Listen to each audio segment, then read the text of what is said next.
Kita akan tinggikan nama Tuhan. Haleluya Yesus. Yesus baik. Yesus baik. Oh, haleluya. Terima kasih Tuhan.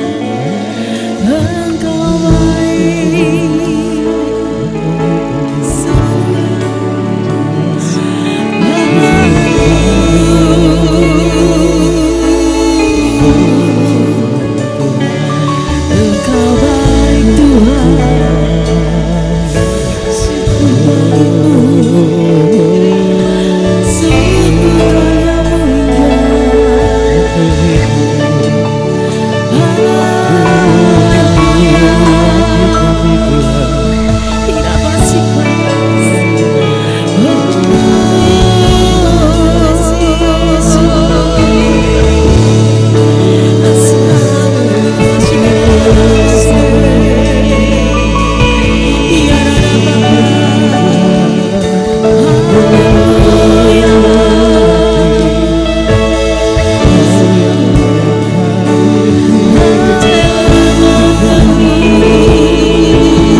Ku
Di dalam karisma yang ku kenal, tiada kasih yang melebihimu. Ku ada untuk menjadi penyembahmu. Aku ingin mengenalmu Tuhan, lebih dalam dari semua yang ku kenal. Tiada kasih yang melebihimu. Ku ada untuk menjadi penyembahmu. Dan ku ingin mengenalmu Tuhan, lebih dalam dari semua yang ku kenal. Tiada kasih yang melebihimu. Ku hanya untuk menjadi penyembahmu. Dan ku ingin menyembahmu Tuhan, lebih dalam dari semua yang ku kenal. Tiada kasih yang melebihimu. Ku ada untuk menjadi penyembahmu. Ku ada untuk menjadi, ku ada untuk menjadi, ku ada untuk menjadi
memuji nama Tuhan. Katakan amin. Beri sorak-sorai yang terbaik untuk Tuhan kita. Haleluya. Janji Tuhan nyata dalam hidup kita. Haleluya. Mari kita bangkit berdiri.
belenggu, bebaskan kita dia. Gunung batu keselamatanku,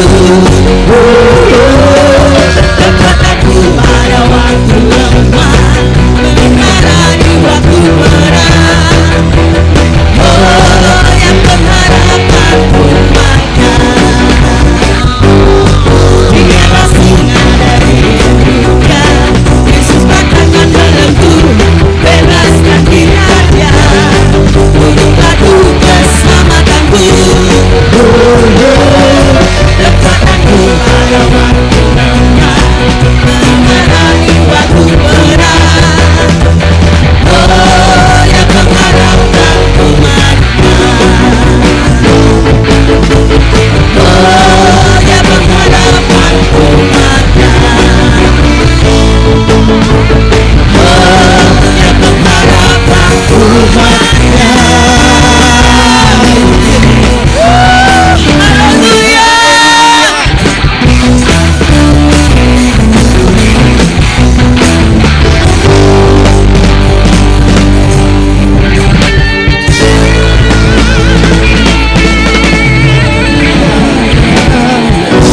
Haleluya. Puji nama Tuhan. Silakan duduk kembali Bapak Ibu Saudara. Haleluya.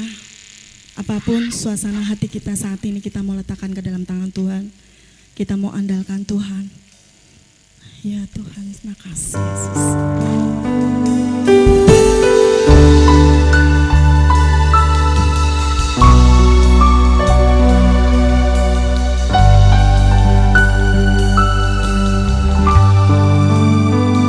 Kau bukakan jalan di lautan, mata air di padang gurun. Tiada yang sukar di matamu,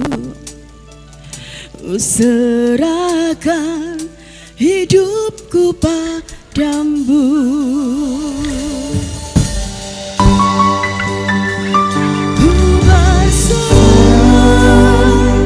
Ku berserah, Tuhan pegang seluruh hidupku.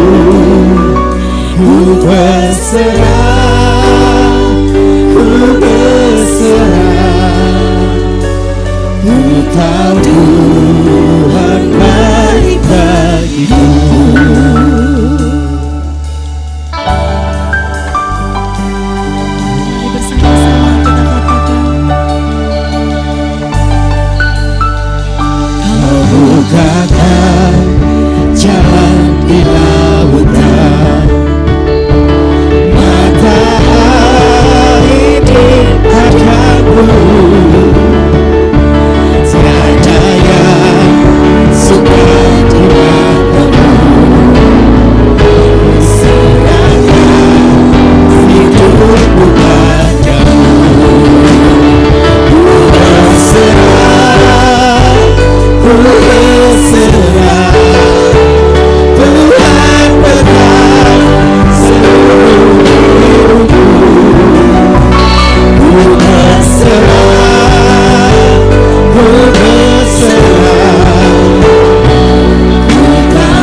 Ku berserah, ku berserah, ku tahu Tuhan baik bagiku.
Kami bersyukur kepadamu kalau saat ini kami dapat kesempatan untuk kembali beribadah.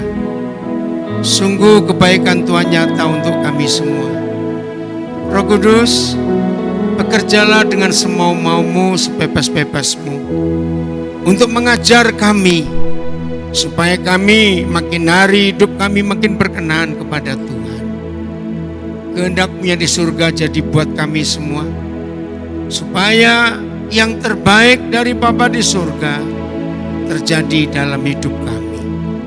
Terima kasih untuk keluarga Pak Gembala dan semua tim pelayanan di gereja ini.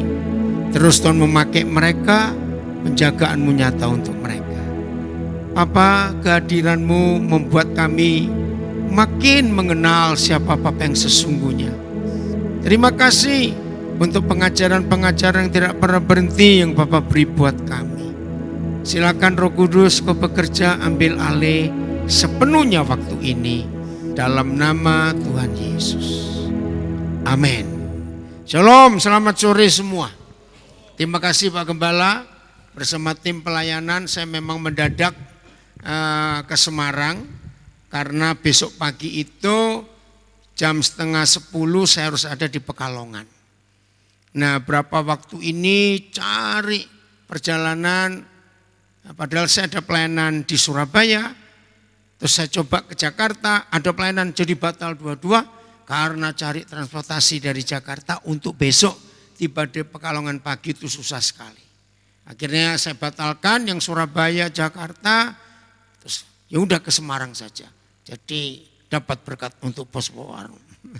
Iya, tolong kalian di Zoom yang Pak Instagram, Facebook Bapak di Zoom. Ini ada rombongan anak saya datang. Yang paling jauh dari Magelang itu. Ada yang dari Solo. Solo Magelang mana jauh? Ke Semarang. Solo Semarang, Magelang Semarang mana lebih jauh? Sama ya, ya udah, oke, sama jauhnya. Baik, kita mau belajar. Udah di Zoom? Mau dicek suara saya di Facebook, Instagram, Zoom bagaimana? Tolong. Oke, aman semua, baik. Ketika tema yang dari Bapak Gembala itu saya bagikan ke sosial media saya, ada beberapa yang sepertinya protes sambil bertanya, kenapa temanya unik? Memang temanya unik. Jadikan Yesus itu guru lebih dulu, baru dia jadi Tuhan. Oh, ada yang dari Krayan, lupa itu. Tahu Krayan? Kalimantan Utara sana itu dia. Nah, ada yang tanya, kenapa temanya unik sekali? Jadikan Yesus itu guru lebih dulu, baru dia jadi Tuhan. Dan itu betul urutannya. Karena pertama kali kita percaya kepada Tuhan Yesus, maka semua orang yang percaya kepada Dia itu disebut murid. 28 pasal Kisah Para Rasul. Ya, saya ulangi 28 pasal Kisah Para Rasul. Itu sebutan yang paling banyak untuk semua orang yang percaya kepada Dia adalah murid. Dan itu ratusan kali. Justru kata Kristen di Kisah Rasul itu cuma satu kali disebut. Kristen.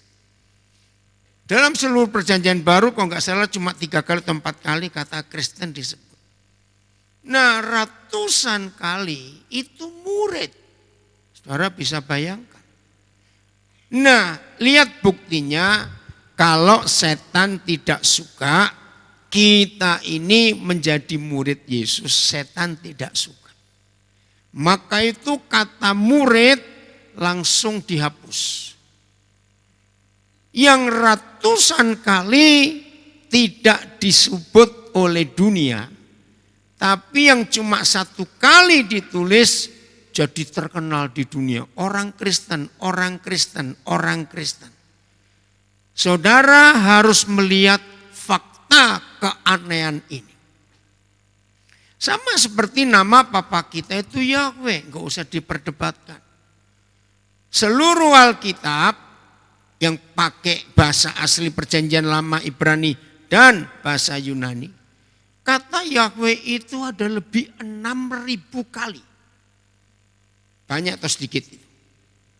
Tapi tidak satupun yang muncul. Bayangkan, yang ribuan kali disebut setan berhasil menghapus. yang ratusan kali di perjanjian baru juga dihapus. Padahal berapa kali Tuhan Yesus menyebut, dimulai dengan doa Bapa kami yang di surga. Nah, dikuduskanlah namamu. Berarti Bapa kita punya nama tidak? Lu jawab dong. Bapa kami yang di surga, dikuduskanlah namamu. Berarti Bapa kita punya nama enggak? Nah, ini aneh. Gereja Tuhan tidak berusaha untuk mencari siapa nama Bapa kita. Lalu kalau saudara baca Yohanes 17, doa Yesus. Sebelum dia ditangkap, diadili dengan tidak adil, lalu disiksa. Berapa kali dalam satu pasal itu, kuduskanlah mereka dalam namamu Bapa. Itu berkali-kali. Kuduskan mereka dalam namamu supaya mereka menjadi satu. Seperti kita, aku dan Bapa itu satu. Kita tidak berusaha mencari siapa nama Bapa kita. Kitab Wahyu misalnya. Nah, ini saya ingin lihat. Wahyu 14 ayat 1. Lihat, jelas sekali. Nah, biarlah hari ini semua kita termasuk mengikuti via online, saudara belajar. Wahyu 14 ayat 1. Dan aku melihat sesungguhnya anak domba berdiri di Bukit Sion dan bersama-sama dengan dia sekian ratus ribu. Ini enggak penting, enggak usah dibahas. Tapi yang penting, siapa yang bisa berdiri bersama-sama Yesus Kristus Tuhan Raja segala Raja dan Tuhan segala Tuhan, berdiri bersama dia hanya ada dua syarat. Di dahi orang-orang pilihan ini, tahu dahi? Batuk, susah bener. Ini bahasa Jawa, maaf. Ada anak saya dari Amerika sedang belajar bahasa Jawa. Di dahi para kudus dan para pemenang itu, baca. Ayo baca. Tertulis namanya. Nama siapa ini? Yesus. Anak domba. Dan nah, ini enggak pernah dicari siapa nama Bapa kita. September 88. Saya enggak akan lupa di bulan itu. Tiba-tiba Roh Kudus memaksa saya untuk mencari tahu siapa nama Papaku ini. Karena ditulis ratusan kali, bahkan sampai perjanjian lama 6.000 kali lebih. Kok kita enggak pernah coba cari tahu? Justru saya menemukan nama Papa ini dari tulisan almarhum Dr. Nurkulis Majid, cendekiawan Muslim itu. Saya lebih syok lagi. Ternyata orang Muslim lebih tahu nama Papa kita daripada kita. Cari bukunya masih ada sampai hari ini di toko-toko buku. Siapa Allah itu? Bayangkan. Nah, nama Papa kita itu Yahweh. Coba saya pinjam Alkitab buku. Nah, Pak Gembala, coba di bagian kamus Pak Gembala. Baca, cari kata Tuhan. Ada mikrofon Pak Gembala, bacakan. Ini di Alkitab kita di kamusnya ditulis Tuhan yang huruf besar ya. Ayo, coba yang Pak Alkitab buku lihat. Kenapa ini terhapus? Sama seperti sebutan murid. Ada kata Tuhan? Tuhan yang huruf besar. Karena ada dua Tuhan di huruf kecil dan huruf besar. Ada Pak Gembala? Tuhan. Ya, baca. Salinan dari nama Allah Israel. Stop.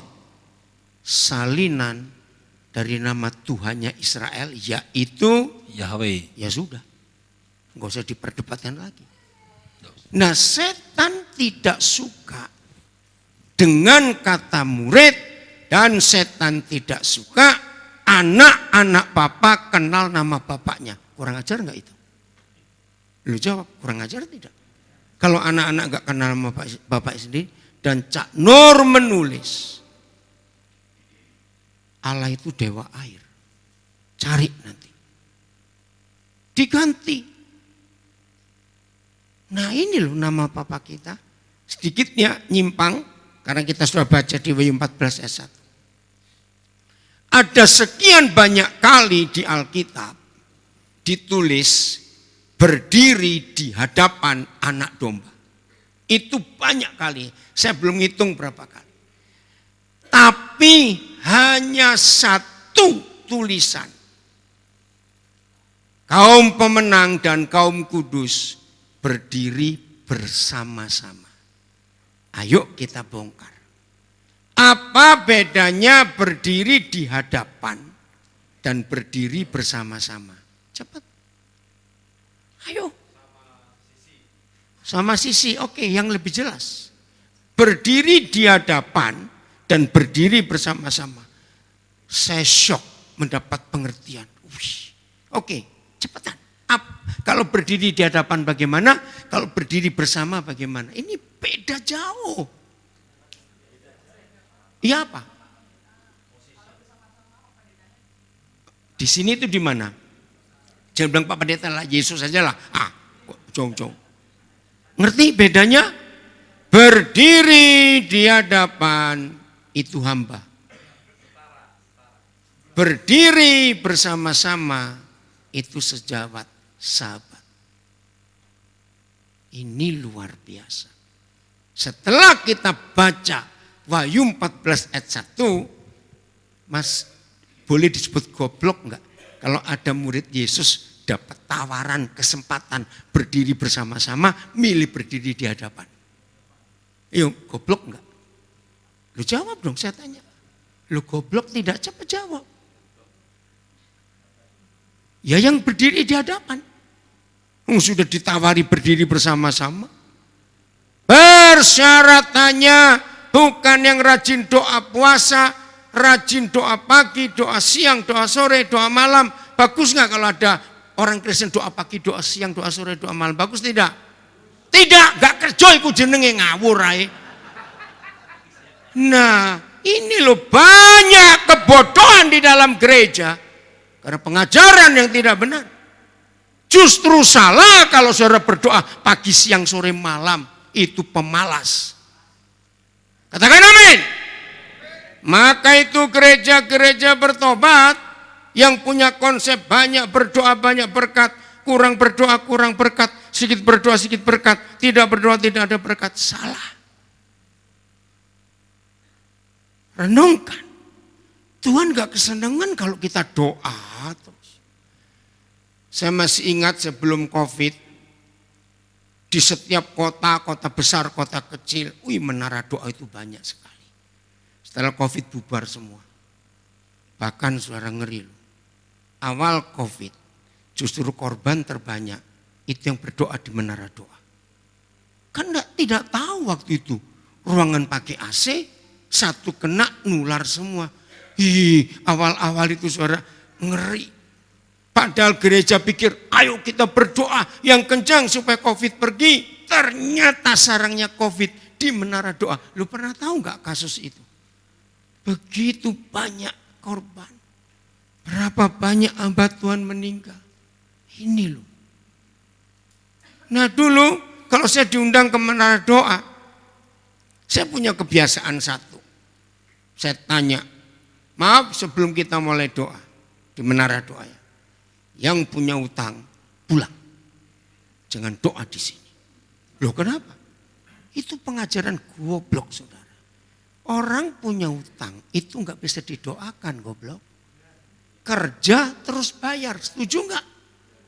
Ayo siapa yang pernah diutangi orang ditagih HP-nya mati karena sembahyang? Lu itu kurang ajar betul, setuju saya ngomong ini? Tidak ada pelajaran punya utang doa lunas. Kok enak itu loh. Yang pakai duit kita Tuhan Yesus suruh bayar dasmu kono. Setuju saya ngomong ini? Banyak pengajaran gereja ngawur. Karena posisinya yang salah. Coba renungkan. Berdiri di hadapan dan berdiri bersama-sama itu beda jauh. Nah, syaratnya cuma satu. Untuk bisa berdiri di hadapan. Dahi itu melambangkan mindset, pola pikir. Betul? Tidak sedikit, saya nggak sebut murid yang ini, karena goblok. Orang Kristen yang cara berpikirnya masih cara duniawi. Betul atau salah? Lu jawab, betul atau salah? Salah satu tanda, salah satu. Enggak banyak memang, enggak sampai 10, tapi salah satu. Orang Kristen yang pikirannya masih duniawi, selalu yang muncul di otaknya uang. Nah betul Pak Gembala, terima kasih. Apa-apa diukur dengan uang. Apa-apa diukur dengan uang. Nah Tuhan gak suka. Maaf saya cuma cerita. Besok ada 4 sesi saya di Pekalongan. Pertemuan hamba-hamba Tuhan garis depan. Ini istilah yang dimunculkan oleh Bapak Pendeta Insinyur Bernard Nyotorarjo, adik kandungnya Pendeta Niko Nyotorarjo. Tahun 80-an yang lalu disebut hamba Tuhan garis depan. Artinya hamba-hamba Tuhan di pedesaan. Nah besok saya diundang ke Pekalongan.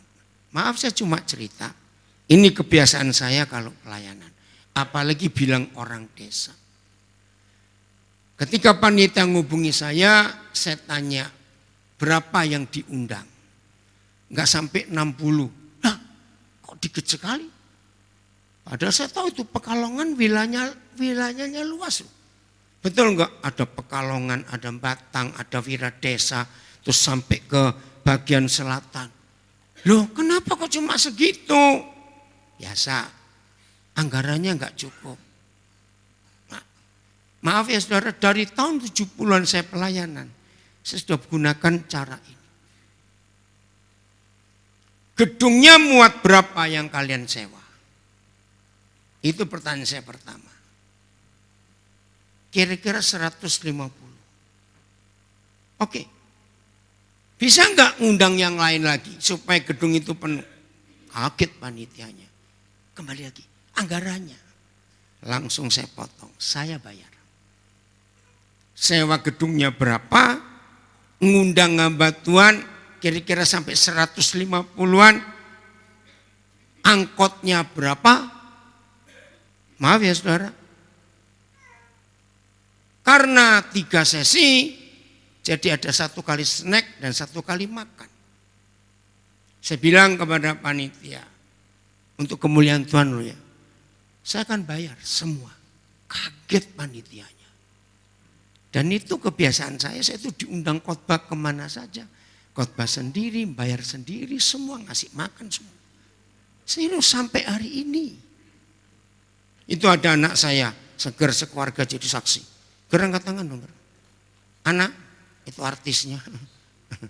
Mereka itu suami istri, mantan orang hijau.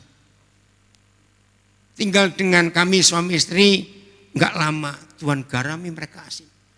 Sekarang mereka pindah ke Semarang jadi pengusaha besi besi bekas ya? Apa? Rongsok. Dengernya enggak NR rongsok. Tapi uangnya miliar saudara. Nanti tanya dia itu. Maka itu kalau ada orang malas-malas soal kerjaannya minta duit, saya ambil contoh mereka. Ternyata orang enggak punya kerjaan, enggak punya gelar. Asal mau keliling cari panci bekas, apa besi-besi apa ikir. Coba ceritakan, rongsoknya itu bentuknya apa? Apa? Apa? Teralis, stainless, kuningan, tembaga, nah itu. Tampung. Ayo, nanti minta alamatnya Pak Seger. Yang malas-malas ini bertobat. Yang hobinya jaluk terus, minta terus. Ini jual rongsok loh saudara. Luar biasa hidup mereka. Maaf saya cuma cerita, mantan pembantu kami. Sekarang mereka khotbah juga loh. Luar biasa. Jadi yang malas-malas bertobat. Keliling aja cari botol plastik bekas, nanti ada yang nampung. Oke, nah mereka tahu. Dari tahun 80-an ikut saya bagaimana kalau ke desa-desa pelayanan. Karena seger itu jadi sopir saya. Saya punya sopir tapi enggak punya mobil. Itu keren saudara. Lo serius? Tanya dia. Orang enggak percaya. Lo ceritanya gimana? Enggak punya mobil, enggak punya sopir. Ya mobilnya tinggal pinjem aja. Siapa yang bisa saya pinjemin, saya telepon. Dia yang bawa. Justru pertobatan seger. Sampai percaya Yesus karena. Pertama kali saya ajak pelayanan. Karena dia pun tahu diri, menempatkan diri sebagai sopir. Nah saya itu tidak pernah membedakan orang. Sopir kah, pembantu kah, tukang parkir kah, saya tidak pernah membedakan orang. Kalau ikut saya harus tidur seranjang dengan saya. Nah itu pertama kali. Nah rupanya dia tersiksa nggak bisa tidur. Saya sih tidur aja nggak peduli. Kenapa dia nggak bisa tidur? Itu pertama kali dia jadi sopir, diajak bos tidur satu tempat tidur. Saya nggak sewakan losmen, tidak. Bukan cuma satu kamar dengan saya, tapi satu tempat tidur. Nah rupanya di situ Tuhan jamah hidupnya. Ternyata penginjilan yang paling mudah, manusiakan orang. Kok nggak amin tuh, telat. Saya ulangi. Penginjilan paling mudah apa tadi? Manusiakan orang. Orang kan manusia. Sederhana, begitu saja. Hasilnya akan luar biasa. Jangan lupa ya, duduk situ. Ya, istrinya itu luar biasa. Dari sejak awal saya kenal November 85 cerewet. Sekarang sudah jadi pengkhotbah, lebih cerewet lagi. Luar biasa. Maaf ya anak ya. Oke, saya lanjut. Jadi kalau kita bisa berdiri bersama-sama dengan Tuhan Yesus, pola pikir yang berubah pertama, uang bukan segala-galanya. Jadi siapapun di antara kita yang masih melakukan apa saja, apalagi melakukan kehendak Tuhan, dan saudara masih hitung-hitungan bertobat, maka hamba Tuhan seperti itu berarti dia sedang berdiri di hadapan Yesus. Pola pikir, mindset. Masih ingat kegagalan 11 murid? Kalau Yudas sudah meninggal gak usah diurus, yang 11 saja. Itu karena pola pikir. Ini yang menakutkan. Lukas 24. Filipus, Papa lupa. Ayat berapa itu? Karena pikir mereka. Phil, coba carikan. Coba buka Lukas 24. Ayat berapa? 16, 26, 36. Phil, tolong Papa. Lukas 24. Coba lihat ayat 16-nya dulu. Ini masalahnya mindset ini yang merusak. Nah ini dia. Oke. Tetapi ada sesuatu yang menghalangi mata mereka. Sehingga baca. Nah. Apa yang menghalangi mata mereka? Ayat berapa, Phil? Ada sesuatu apa? Mereka sangka, mereka kira itu loh. Filipus. Ini anak saya yang pegang Zoom. Ayat berapa? Ada enggak? Coba cari saudara. Ada yang menghalangi mata mereka. Karena pola pikirnya yang salah. Ayat berapa Phil? 26 coba. Maaf ya saya lupa. Berapa? 21, terima kasih. Nah ini dia, baca baik-baik. Padahal, ayo. Kami dahulu mengharapkan bahwa Yesuslah yang akan datang untuk membebaskan bangsa Israel. Tetapi sementara itu telah lewat 3 hari sejak semuanya terjadi. Ngerti maksudnya? Jadi mindset mereka apa? Pola pikir mereka apa? Cepetan. Loh ayo saya tanya. Pola pikir mereka apa? Mindset mereka apa? Yesus datang untuk politik. Ayo pikir. Ada enggak bangsa yang suka dijajah? Jawab, ada enggak bangsa suka dijajah? Tidak. Waktu itu Israel dijajah siapa? Roma. Nah, ketika Yesus tampil, selalu berita yang Yesus Tuhan kita beritakan, kerajaan surga, kerajaan surga. Sampai di dalam doanya, datanglah. Nah, ternyata mindset mereka itu kerajaan duniawi. Masih ingat tradisi Romawi kalau ada penjahat dieksekusi mati dengan salib, maka di kepala salib harus diberi nama. Dan nama itu bukan nama si penjahat, tapi nama ejekan yang paling jelek. Nah, itu disuruh milih sengaja. Nah, Romawi kalau membunuh orang sadis, selalu di tempat keramaian. Kalau Semarang itu Simpang 5, pas di tengah-tengah alun-alunnya itu orang yang jalan melihat. Nah, jahatnya kerajaan Romawi, semua orang yang lewat diberi hak untuk ngelempari si penjahat ini. Maaf ya, bisa dengan tai orang, tai binatang, telur busuk. Dan sambil lewat mereka baca nama di atas itu. Namanya jelek-jelek, tergantung mereka milih yang paling jelek. Lalu masih ingat Pilatus memberi nama apa? Inri. Masih ingat kepanjangannya?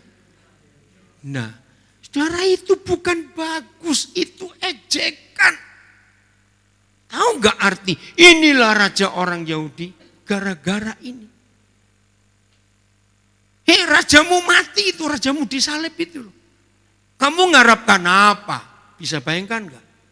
Jadi nama itu jelek. Gara-gara kegoblokan kita. Yang punya anggapan Yesus harus jadi raja orang Yahudi, membebaskan. Maka itu ketika dua murid pria di antara murid-murid yang ada itu kecewa. Tetapi sementara itu telah lewat 3 hari.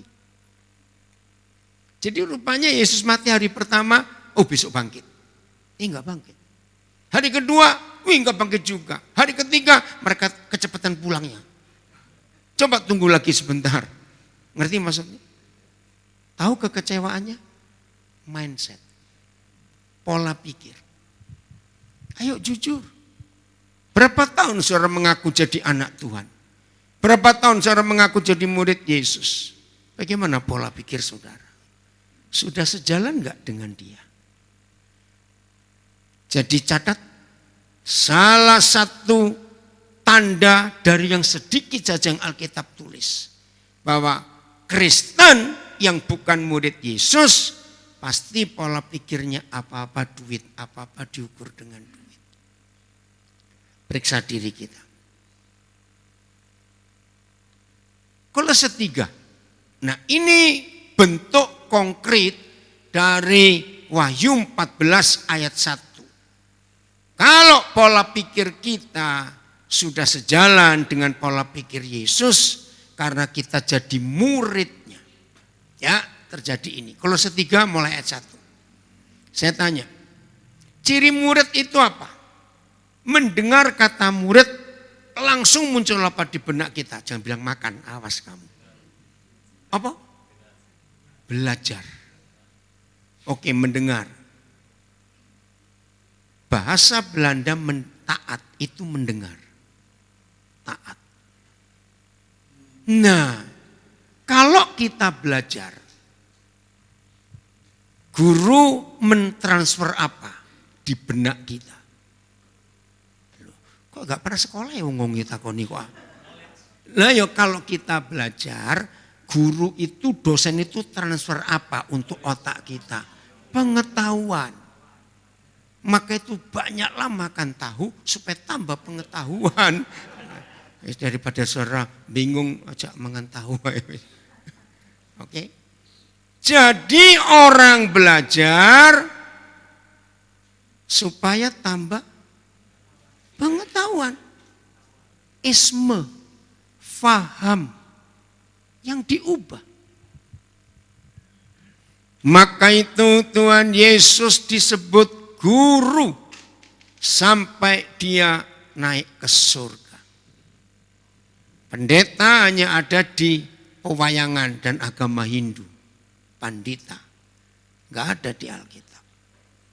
Nah kenapa Alkitab gereja pakai kata pendeta? Ya karena Hindu itu agama tertua di Indonesia. Kerajaan Hindu tertua itu bukan Majapahit, tapi Tenggarong. Baru Kediri, Mojopahit, Sriwijaya, dan Mataram yang jaya di Pulau Jawa. Nah masuklah kata pandita. Yang mana sampai hari ini di Bali masih pakai kata itu. Saudara saya lanjutkan. Jadi murid, nanti Pak Gembala harus jelaskan. Ini tema luar biasa. Ada yang tanya saya, wih belum pernah. Ya karena saya kalau ngajar selalu live. Instagram, Facebook, YouTube, Zoom, ya.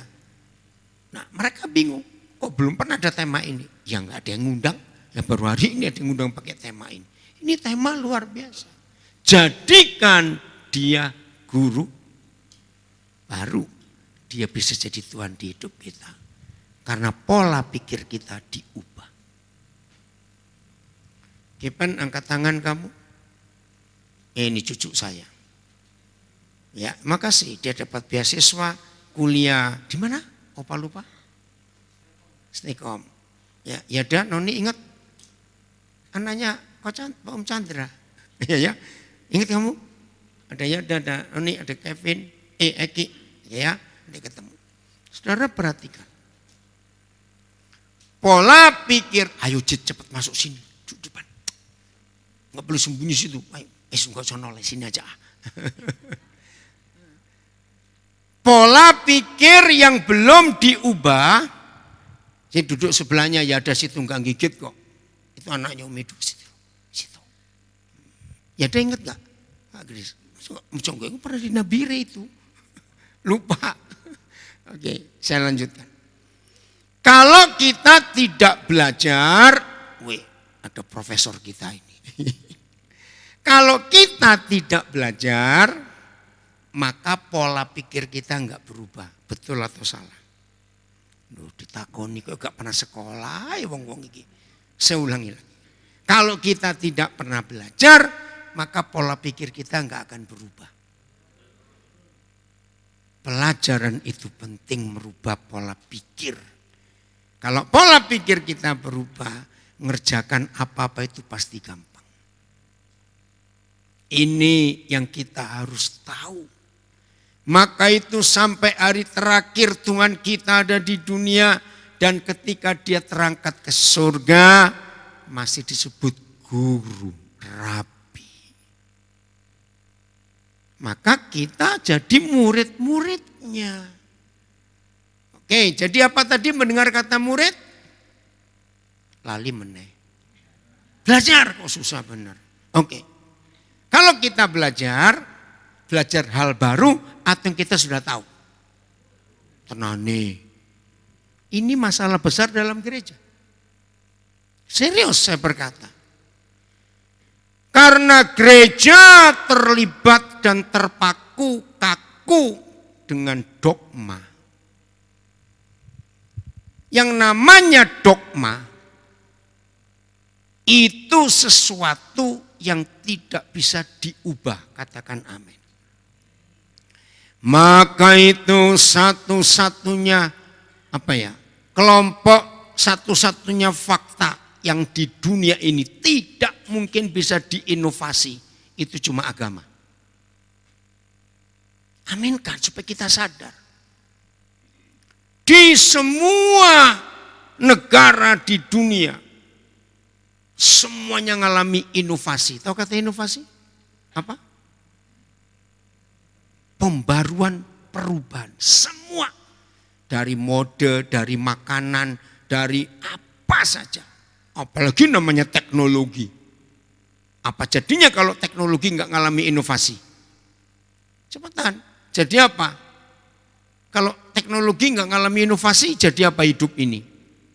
Apa? Zaman batu, nggak maju-maju. Zaman lempung, saudara dengar. Ternyata satu-satunya hal yang nggak bisa diinovasi itu cuma agama. Karena dogma. Nah, ketika Roh Kudus guru besar kita, oke, sebelum kita baca Kolose, bacakan ini Yohanes 14 ayat 26. Siapa guru hebat kita? Yohanes 14 ayat 26. Tetapi penghibur besar huruf kecil, P-nya besar. Jadi ini nama. Betul? Yaitu siapa? Roh Kudus yang akan diutus oleh Bapa dalam namaku. Kalau namanya penghibur, kerjaannya apa? Menghibur. Tapi dia tidak. Dia ngapain?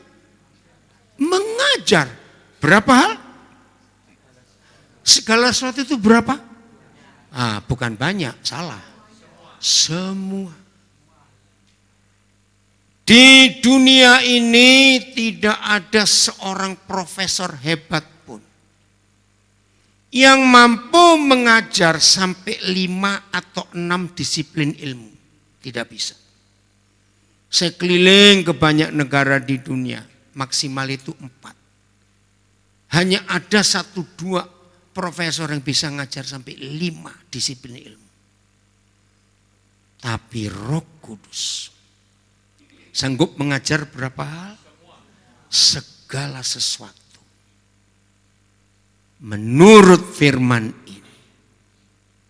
Roh Kudus bisa diberangus, bisa dibelenggu, bisa dikotaki enggak? Jawab. Bisa. Dogma.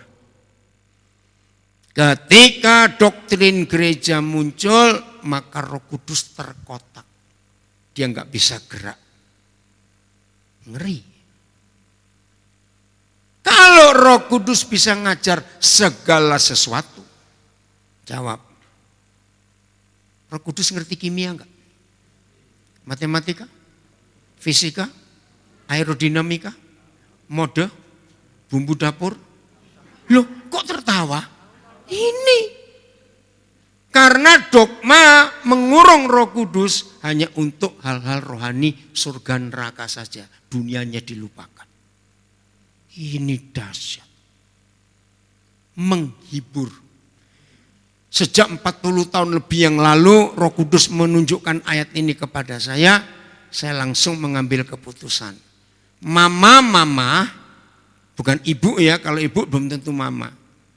Mama dilarang ngajar anak-anaknya, malah goblok. Kenapa? Cepetan. Saya larang mama ngajar anak-anaknya, yang masih SD. Kenapa? Cepetan. Nah itu. Mama itu kalau ngajar ngamu antok gawane. Terus bentak-bentak lagi. Ayo mama ngaku.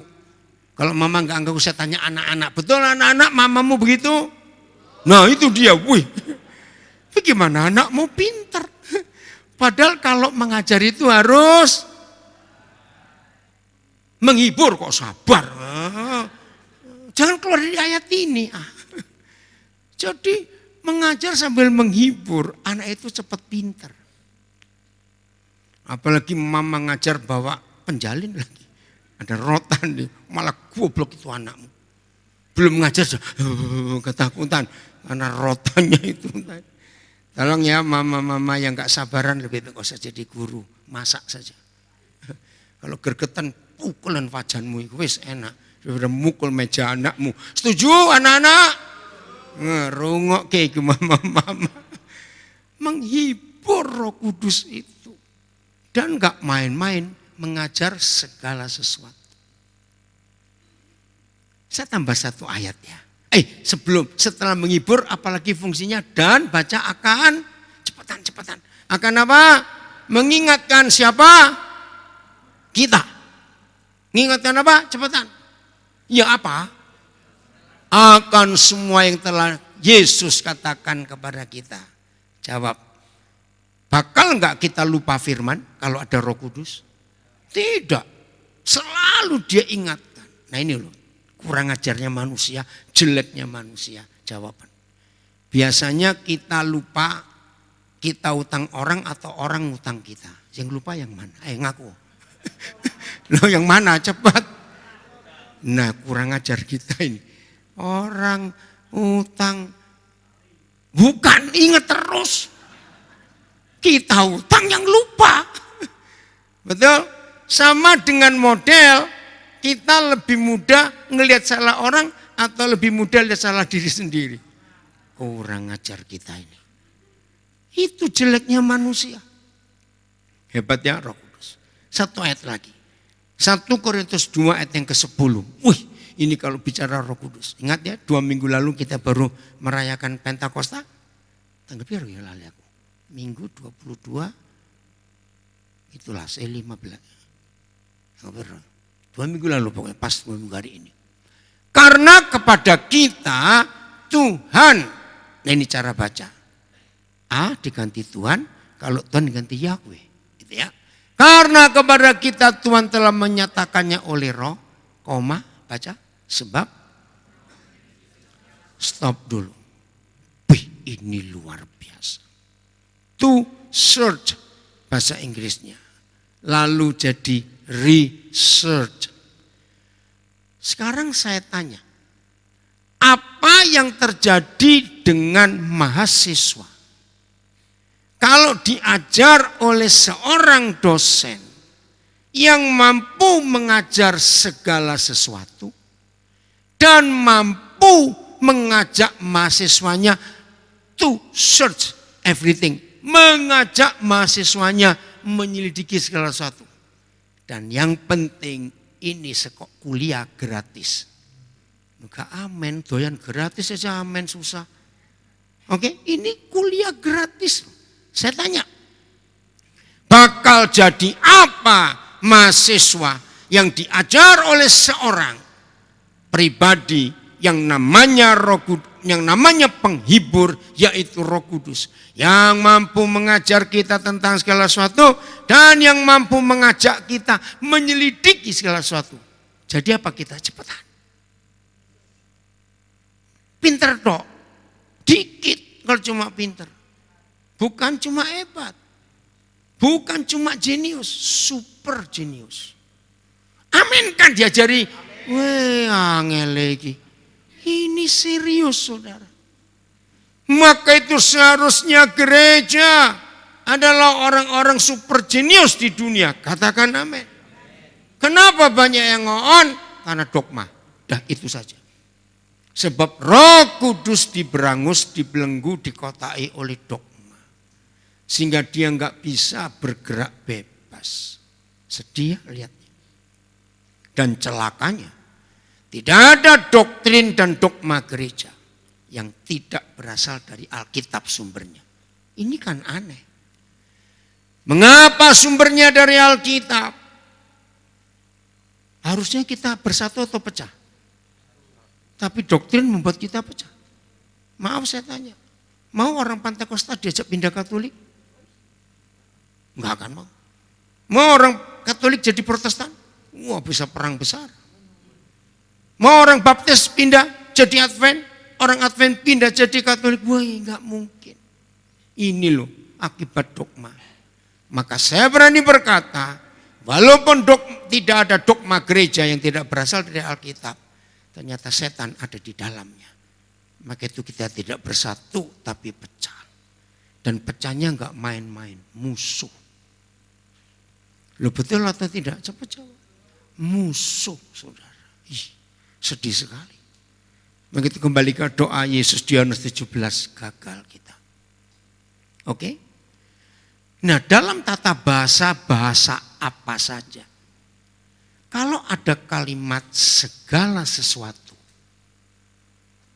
itu harusnya titik. Kenapa? Ayo cepat.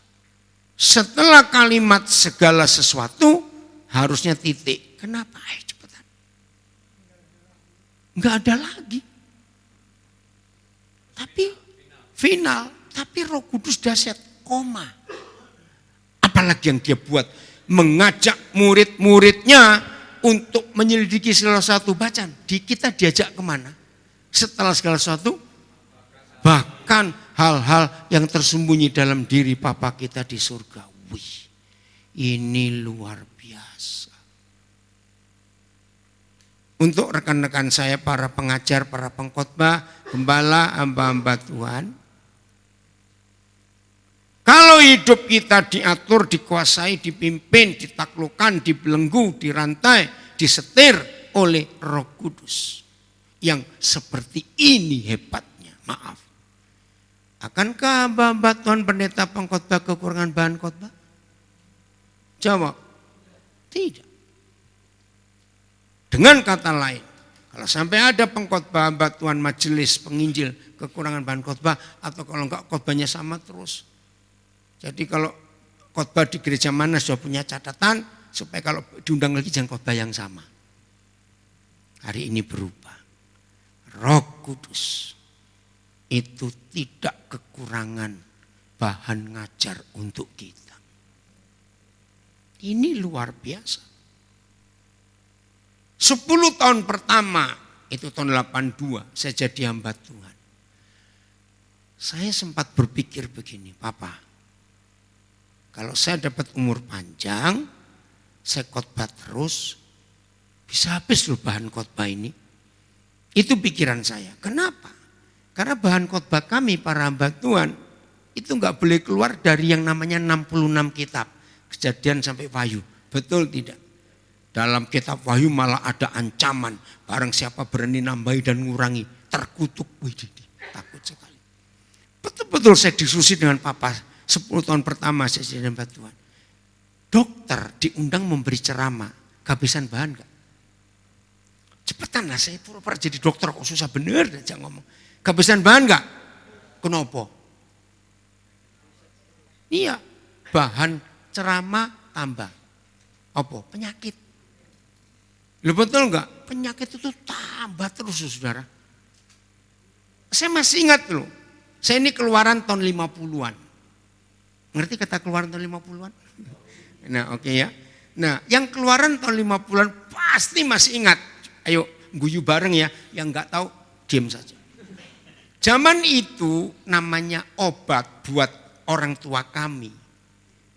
Vitamin C, Naspro, PPO, obat merah. Puyer bintang 7. Masih ingat ya? Terus zaman itu namanya kotak obat. Itu seperti bekupon Omadoro. Tahu? Kecil saja lemari obat zaman dulu. Ya atau tidak? Saya ajak ngomong menengahi. Yang tua-tua ini. Yang jawablah. Betul? Sekarang yang namanya lemari obat kayak lemari pakaian. Betul? Lihat orang yang penyakitnya banyak, kalau makan obat kayak makan kacang. Ya ampun, warna merah, hijau, kuning, putih. Saya anjurkan, kurangi obat-obat kimia, ginjalmu rusak. Serius. Lebih baik kembali ke ramuan orang tua dulu, herbal. Tapi jangan yang sudah jadi, kimianya banyak, enggak asli lagi.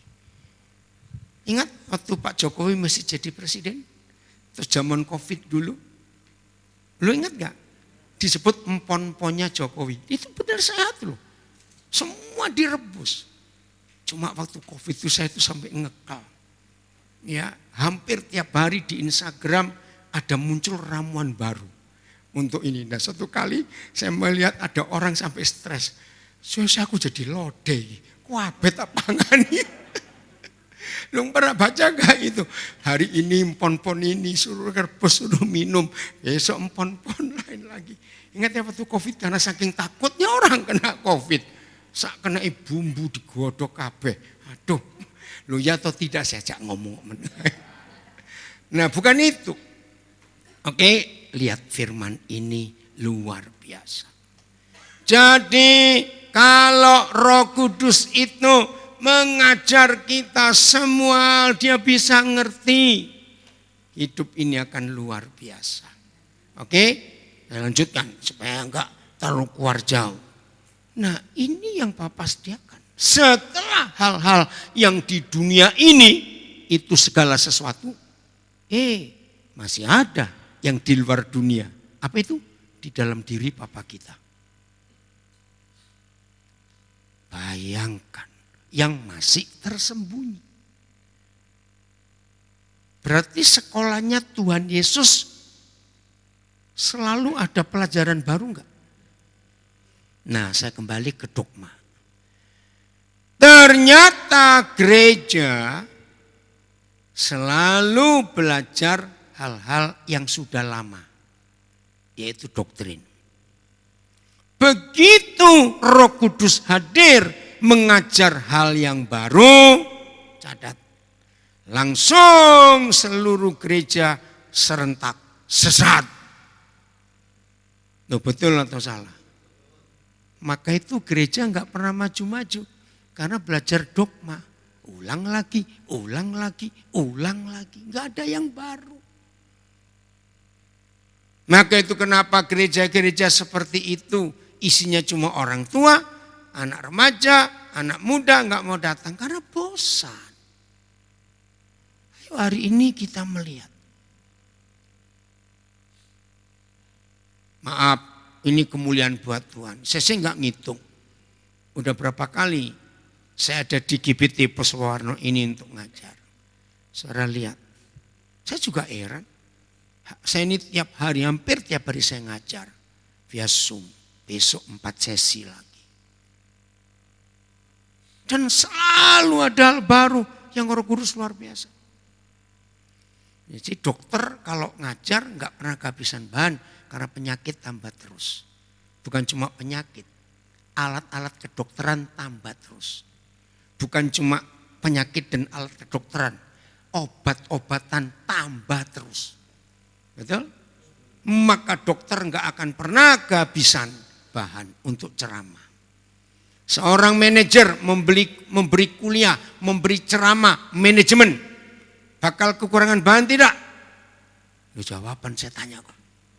Ayo, manajer memberi ceramah, memberi makalah, memberi kuliah manajemen, kehabisan bahan tidak? Tidak.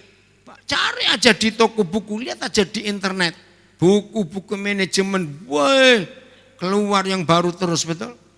Sudahlah, siapapun arsitek memberi ceramah tentang arsitek, gak pernah habis. Bahan arsitek perubahannya luar biasa. Sebut apa saja yang ada di dunia ini. Enggak pernah kuno, baru terus. Betul? Nah, pertanyaannya. Berarti gereja kalah enggak dengan dunia ini? Dalam hal apa? Inovasi. Kalah besar, kalah jauh, kita ketinggalan. Saya mau buktikan. Negara Tiongkok tahu? Negara yang tidak bertuhan. Malah anti Tuhan. Tapi buktinya mereka lebih sukses daripada negara Kristen. Betul? Sebab Tiongkok satu-satunya negara sekarang yang inovasinya gila-gilaan. Kalau dihitung saudara sehari Tiongkok itu bisa menemukan sekian ratus hal baru. Tiap hari. Dunia nggak bisa ngikuti. Karena mereka nggak terbelenggu dengan agama. Maaf loh. Cek. Negara-negara di dunia yang paling miskin, paling bodoh, paling tidak damai, itu pasti negara agama. Benar atau salah? Saya ulang ya supaya saudara sadar. Negara-negara yang paling miskin, rakyatnya paling bodoh, dan perang gak habis-habis, itu pasti negara agama. Ayo kita berubah hari ini. Izinkan Roh Kudus terus memperbarui pola pikir kita. Setuju? Dan ternyata setelah sekian puluh tahun saya khotbah. Waktu itu Tuhan gak jawab. Saya tanya, ya karena saya tahu saya bodoh. Papa pasti berkata, tunggu aja Daniel nanti. Kamu masuk tahun 30, tahun 40. Ih luar biasa loh. Sampai hari ini gak habis-habis. Bahan saya ngajar gak pernah keluar dari yang 66 kitab itu. Hebat sekali. maka itu izinkan Roh Kudus bekerja. Katakan amin. Kolose 3, cepat. Ini mindset, ini murid. Ya, saya mau 1 jam. Kolose 3, 1 sampai 3, cepetan. Karena itu, kalau ada kata karena itu artinya apa? Ayo, karena itu ini apa artinya? Ini penyebab. Kalau kita sudah, baca. Sudah dibangkitkan bersama dengan Kristus, karena itu carilah perkara yang di atas. Jangan lihat atas cecak bintang itu, jangan, awas kamu. Di mana, baca, Kristus ada, duduk di sebelah kanan Tuhan. Nah, kita suruh cari perkara yang di situ. Ayat 2. Pikirkanlah perkara yang di atas. Atasnya di mana tadi? Ayat 1. Iya, di mana Kristus ada duduk sebelah kanan Yahweh Tuhan. Kembali ke Wahyu 14. Berarti saudara dan saya seharusnya yang sudah dibangkitkan bersama dia duduknya di mana? Loh, kok lali? Bersama dia. Oke, saya buktikan. Wahyu 3 ayat 21. Wih, ini luar biasa kalau mindset kita diubah. Wahyu 3 ayat 21, cepatan. Nah, barang siapa menang, siapa tadi yang menang menurut Wahyu 14 ayat 1, yang di dahinya ada apa? Tuh, masuk lali. Di dahinya ada nama anak domba dan nama Yahweh. Pola pikir berubah. Itu yang menang. Ia akan kuapakan cepatan. Kududukkan bersama-sama dengan aku di atas takhtaku. Sebagaimana Yesus pun telah menang dan duduk bersama-sama dengan Bapakku di atas takhtanya. Nah, ini kalau terjemahan anak kecil, lu kan pangku-pangkuan. Ngawur ya pangku-pangkuan. Bukan. Terus gimana kalau enggak pangku-pangkuan? Wahyu 20 ayat 4. Cepat. Wahyu 20 ayat 4. Bukan pangkuan, setakhta. Ya, lalu aku melihat, baca, takhta-takhta dan orang-orang yang duduk di atasnya. Ini dia. Jadi ada berapa takhta? Banyak. Makin banyak pemenangnya yang bisa berdiri dia bersama-sama Yesus Kristus Tuhan di Bukit Sion, maka persiapan takhtanya juga banyak. Duh, menengahi, dia ajak duduk di takhta kok. Saudara kok gak seneng sih karena dengar khotbah begini? Mungkin dia otakmu kena dogma gereja itu. Harusnya kita berubah loh, betul? Duduk di atas takhta. Sama gak posisinya? Sama. Sama dengan takhtanya Bapa. Sama dengan takhtanya Raja segala Raja. Dan disitulah kaum pemenang yang pola pikir yang dirubah ada di takhta itu. Sama nilainya. Ayat 2, Kolose 3 tadi. Ayo cepat. Setelah kita menjadikan dia guru, lalu kita diajar tentang segala sesuatu. Dan kita diajak untuk menyelidiki segala sesuatu. Maka kita luar biasa. Pikirkanlah, baca. Perkara yang di atas, bukan yang di bumi. Ingat dari pertengahan tadi, pola pikir itu dirubah karena belajar. Lu menang mana? Amin. Saya ulangi, pola pikir berubah karena belajar. Dan belajar karena firman. Bukan karena dogma, firman. Saya akan tambahkan 3 ayat lagi untuk mengerti. Yang pertama tadi sudah jelas Wahyu 14 ayat 26. Roh Kudus mengajar kita tentang segala sesuatu. Oke? Sekarang Yohanes 15 ayat 15. Yohanes 15 ayat 15. Aku tidak menyebut kamu lagi hamba sebab hamba tidak tahu apa yang diperbuat oleh tuannya. Tetapi Yesus menyebut kita siapanya? Sahabat. Kalau sahabat setara enggak? Selevel enggak? Alasannya cuma satu. Mengapa? Bagaimana? Kok bisa? Kapan? Kita mantan-mantan hamba yang berdiri di hadapan, diangkat posisinya selevel dengan Yesus karena, baca. Ayo itu loh, karena aku telah memberitahukan berapa segala sesuatu yang Yesus dengar dari Bapaknya. Coba keluarkan dua ayat ini, Yohanes 14:26 dan Yohanes 15:15, ada kata segala sesuatu. Segala sesuatu. Kalau ada kata segala sesuatu, berarti ada sebagian enggak? Lu jawab dong. Ada. Yohanes 16 ayat 13. Yohanes 16 ayat 13. Cepat. Tetapi apabila ia datang, roh kebenaran. Terima kasih. Yaitu roh kebenaran, ia akan ngapain? Baca. Memimpin siapa? Kita kemana? Nah, kembali kata seluruh kebenaran. Berarti kalau ada kata kalimat seluruh kebenaran, berarti ada sebagian kebenaran tidak? Ada. Nah, saya beritahu. Sebagian kebenaran itulah dogma. Walaupun dari Alkitab, tapi tidak lengkap.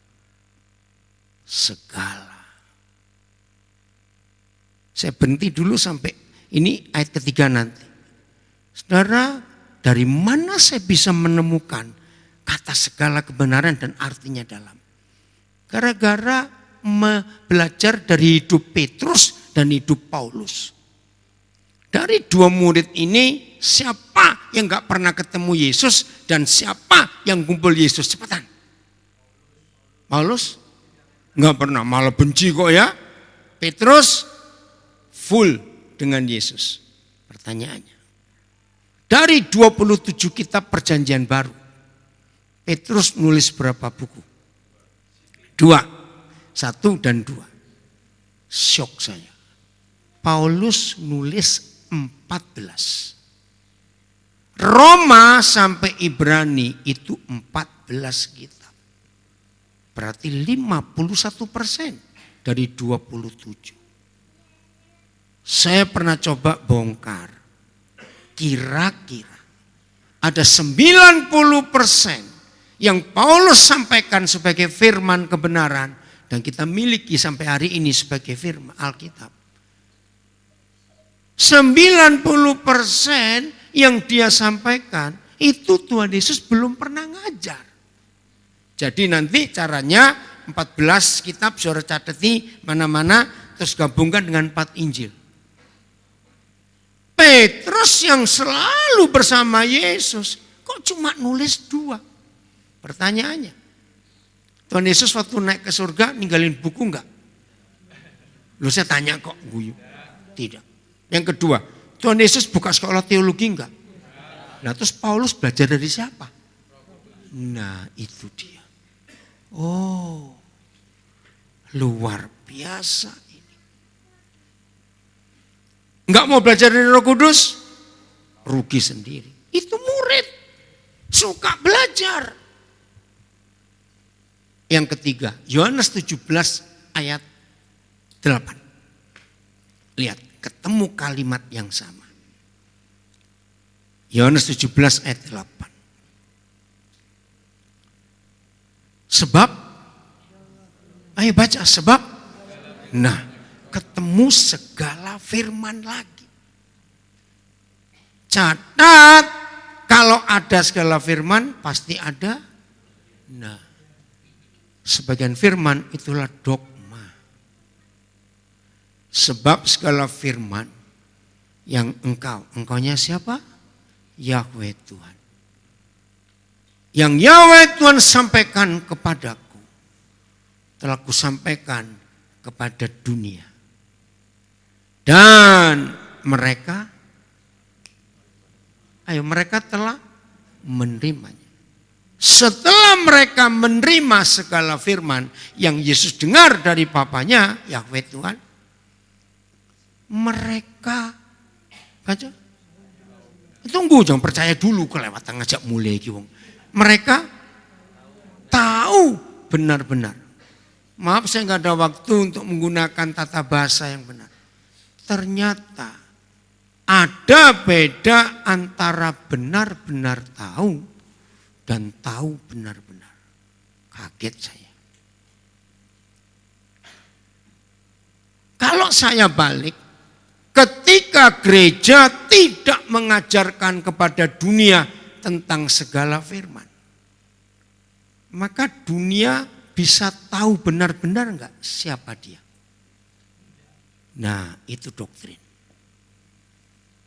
Maka itu selama saudara mengajak orang percaya Yesus dan mereka percaya, lalu pertanyaannya, jadi saya masuk gereja mana? Itu masalahnya. Karena yang kita ajar bukan segala firman, tapi sebagian firman. Karena yang diterima oleh orang ini ada fakta, ada Pentakosta, ada Katolik, ada Baptis, ada Advent, ada Protestan, ada macam-macam. Betul? Orang jadi bingung. Maka itu mereka nggak tahu benar-benar.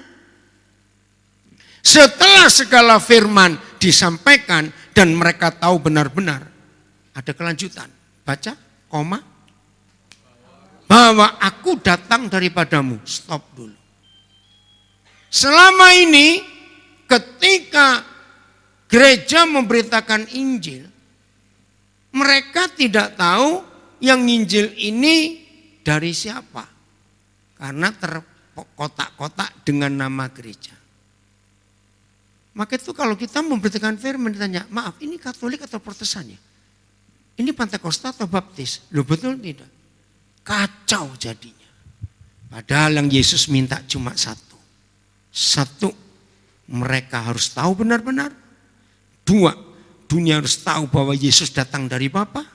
Tiga, mereka harus percaya. Percaya apa? Baca cepetan.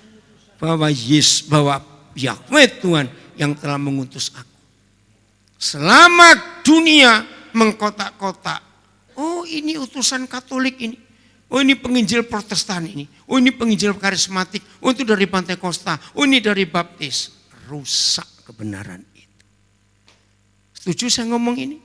Yang seharusnya dunia tahu benar-benar bahwa Yesus datang dari satu-satunya Tuhan. Dan dunia percaya bahwa Yesus diutus oleh pencipta alam semesta. Tapi karena dogma jadi kacau. Pak Gembala, terima kasih tema yang luar biasa. Jadikan Yesus itu guru lebih dulu. Supaya pola pikir kita diubah. Maka kalau pola pikir kita diubah, menjadikan dia Tuhan itu otomatis. Enggak usah belajar lagi. Kok enggak amin? Apa itu Tuhan? Sederhana. Tuhan itu cuma ada di dua kalimat. Pemilik tunggal atas hidup, tunggal. Dan penguasa mutlak. Enggak ada yang lain. Mau berubah mulai hari ini? Dan konsep suka belajar. Mau jadi murid yang benar? Apa hobinya murid? Jangan bilang makan, awas kamu. Belajar. Kalau belajar hal-hal yang baru, bukan yang lama. Engkaulah Tuhan, Engkaulah Raja, berdaulat atas hidupku, ku berseru. Stop dulu. Saya harap ini bukan nyanyian, tapi ini doa pengakuan. Saya harap yang di rumah juga via online, jangan karena kita hafal lagu ini. Sambil kita mengucapkan sebagai doa, periksa. Betul-betul enggak Yesus Tuhan kita atau ada yang lain? Ingat Matius 6:24. Saingan Tuhan Yesus itu uang. Jujur periksa otak kita masing-masing. Apakah uang yang masih menghantui, nyetir, menguasai, ngatur hidup kita? Melek pagi langsung uang. Sepanjang hari mikir uang. Mau tidur mikir uang. Pelayanan diukur dengan uang. Bertobat. Siapa yang ngatur hidup ini? Saya minta kata-kata lagu ini dicerna baik-baik. Engkaulah Tuhan, Engkaulah Raja, berdaulat atas hidupku, ku berserah. Musik lebih lembut, suaranya volumenya dikecilkan, termasuk suara kita sambil meresapi. Engkaulah Tuhan, pelan lagi. Engkaulah Raja, sambil ngecek siapa yang ngatur kita. Berdaulat atas hidupku, ku berserah. Setan pasti kalah kalau Yesus Tuhan kita. Engkau, Gembala silakan sambil jelaskan kenapa milih tema ini.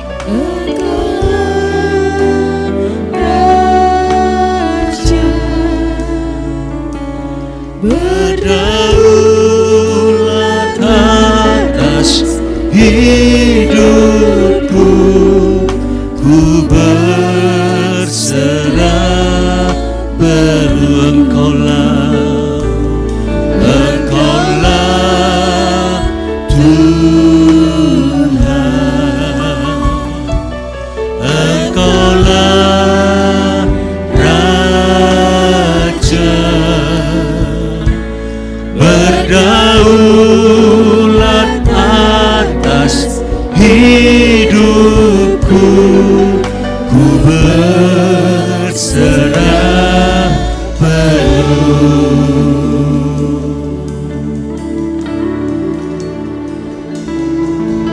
Terima kasih Tuhan pada malam hari ini.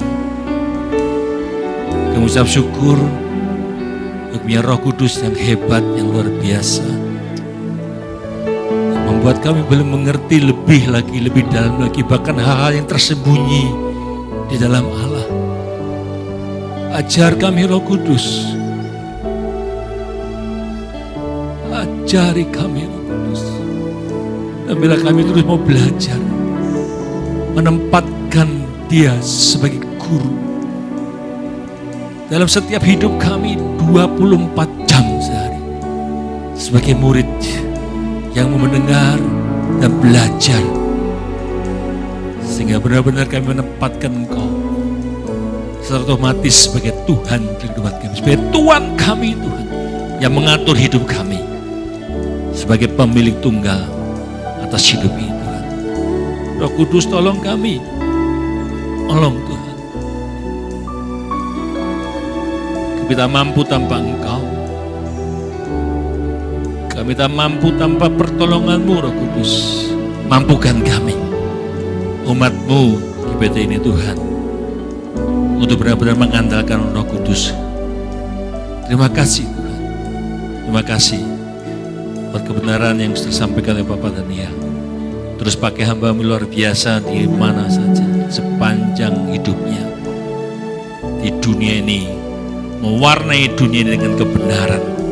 Terima kasih Tuhan, berikan kesehatan kekuatan baru. Di dalam nama Tuhan Yesus, kita semua diberkati Tuhan, sama-sama katakan amin. Haleluya. Oh, wah ini sebenarnya kita kan ada tiap bulan ada tema, Pak. Dan tema hari ini sebenarnya khotbahnya Bu Gembala. Dia yang dapat tema. Jadi kalau ya ngomong, karena dia dapat tema, silakan ngomong. Karena dia yang dapat tema yang khotbah, ya kan? Iya bagus. Saya tahu maksudnya, karena emang kita ada setiap minggu. Tapi coba dapat sesuatu, ya, supaya yang dapat tema dia kan.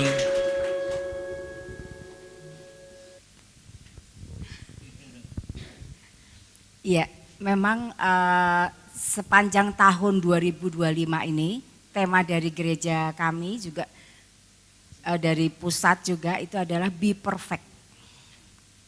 Jadilah sempurna. Karena Tuhan bilang, hendaklah engkau sempurna seperti Bapakku sempurna. Jadi terus kita jadi sempurna. Nah bulan ini, bulan Juni, temanya adalah sang kebenaran yang menyempurnakan. Sang kebenaran siapa? Yesus sendiri. Jadi Yesuslah yang menyempurnakan. Kalau Tuhan memberi perintah hendaklah kamu sempurna, bisa kita sempurna? Bisa. Tapi bukan dari diri kita sendiri. Karena Roh Kuduslah yang akan menuntun kita, yang memberikan kemampuan kita untuk kita to be perfect. Amin. Nah, minggu ini adalah bagaimana kita bisa menjadikan sang kebenaran itu menyempurnakan hidup kita. Kita ya harus terus melakukan kebenaran sehingga sang kebenaran yang akan menuntun kita, yang akan mengarahkan jalan kita, yang akan meluruskan jalan kita. Gimana caranya? Jadikan dia pembimbing kita. Siapa? Guru. Makanya Yohanes 13 ayat 13 kan berkata, kamu menyebut aku guru dan Tuhan. Memang aku guru dan Tuhan. Jadi kita harus jadikan dia guru dulu yang membimbing setiap langkah kita. Baru kita bisa menjadikan dia Tuhan atas hidup kita, yang berdaulat atas hidup kita sehingga hidup kita semakin sempurna. Amin.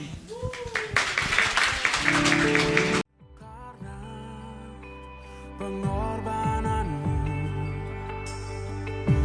kau jadikanku baru, sungguh ku terkagum, amanku di dalam-Mu Yesus. Kau membuatku sesuai rencana-Mu, Kau